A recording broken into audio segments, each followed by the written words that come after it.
So this is my tutorial for the Tula teething pads. I will do a thorough tutorial for the left side teething pad, and I will show you how I laid out my pattern for the right side teething pad. So the most important part is getting the pattern. Once I had my pattern, I cut it out and I made sure to mark my pattern so that the front facing parts would be assembled correctly. So they should overlap like so. Noticing that their flare is larger on one side than the other, indicating that the more flared side will always be facing the center of the tula. So once I had my pattern laid out and cut, and I knew which way I was cutting my fabric, I went ahead and I cut my exterior fabric, which is this Mickey fabric. So you can tell I just put little pins to assemble it. And see, the happy face for me represents the exterior front face of the fabric.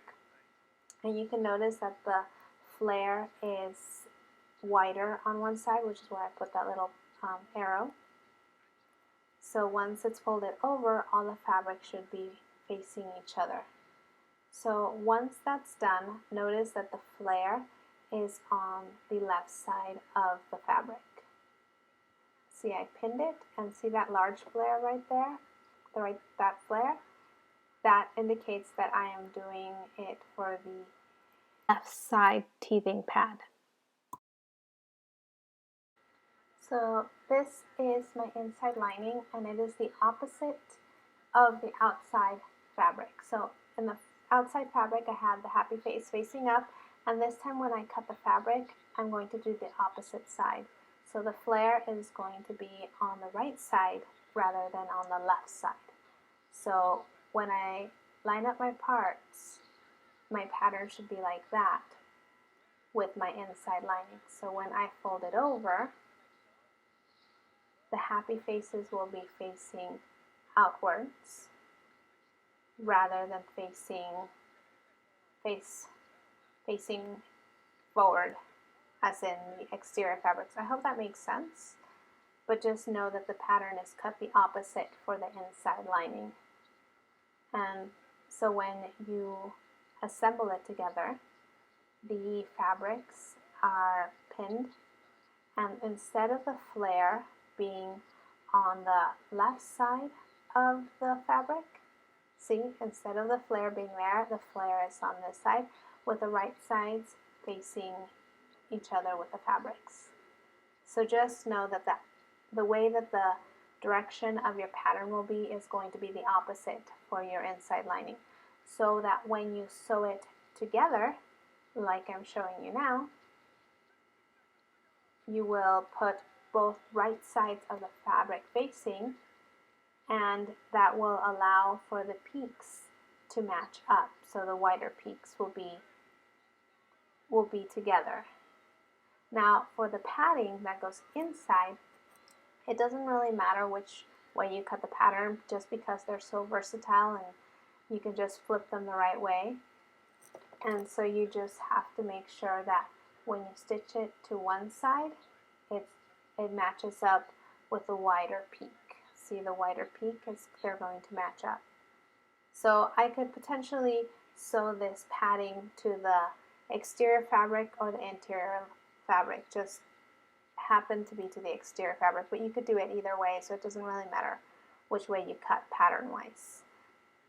So once I have done this, I want to just clarify. I hope I haven't confused you too much, but I'm going to clarify.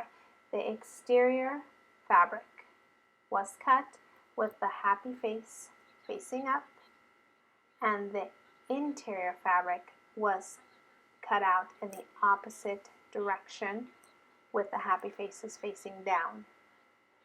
So stitched together, all the pieces will fit together. And like I said, the lining in the inside does not really matter which direction, because you can flip it and you can stitch it to either side. Not a big deal. So there are my pieces, and now I am ready to sew after I have pinned everything and made sure that my peaks line up. That is the most important thing before you sew, is just make sure that the peaks are in the right direction. So here are my pieces, all of them stitched together.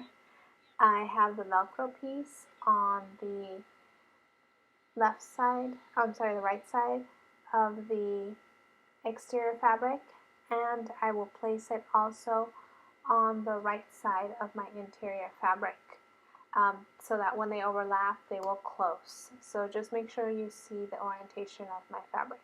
So here I am just doing the padding, very simple, white thread, stitching them all the pieces together. This is my interior fabric with that Velcro strip again. Make sure it's there. Don't do it unless you have the Velcro. And here's my exterior fabric, pinned together, ready to be sewn with the Velcro on the side also.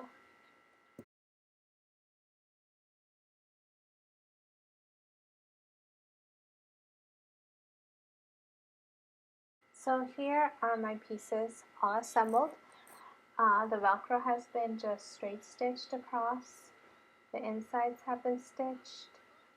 That's the interior lining, the exterior, the Velcro's on there. And I sewed it about maybe ½ inch from the end. And here is the padding. Also just sewn straight stitch. So now that my pieces are all together, I am ready to assemble them. So here we go again. I'm attaching my padding to my exterior fabric, so the orientation should match with the peak, the flared side, like I said.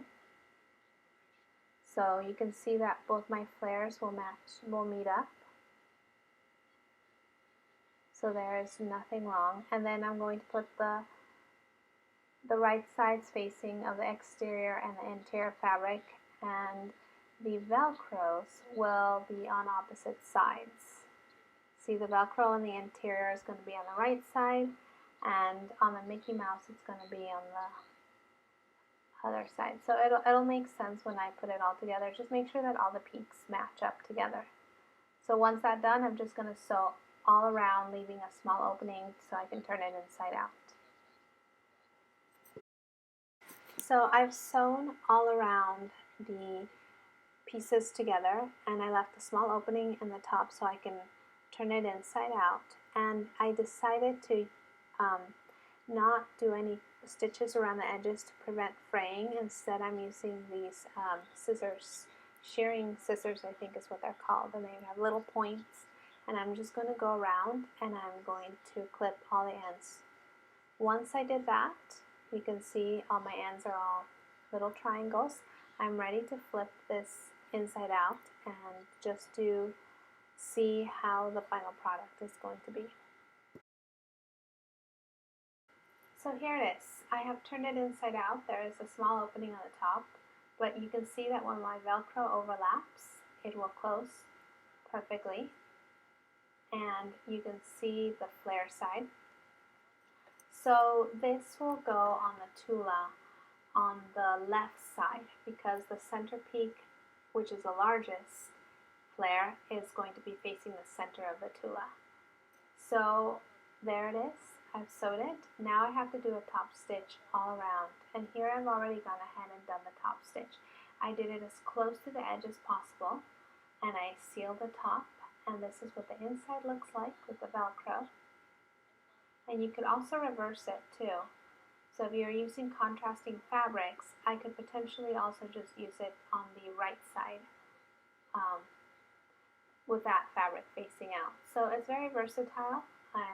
Something I figured out after I had assembled it, but definitely something to put under consideration when you're making it, that it could be switched inside, or it's reversible. So there it is, finally finished, and that's how tall it is. So I did this one, which is going to go on the left side of the Tula, because the larger flare is going to be facing the center of the Tula.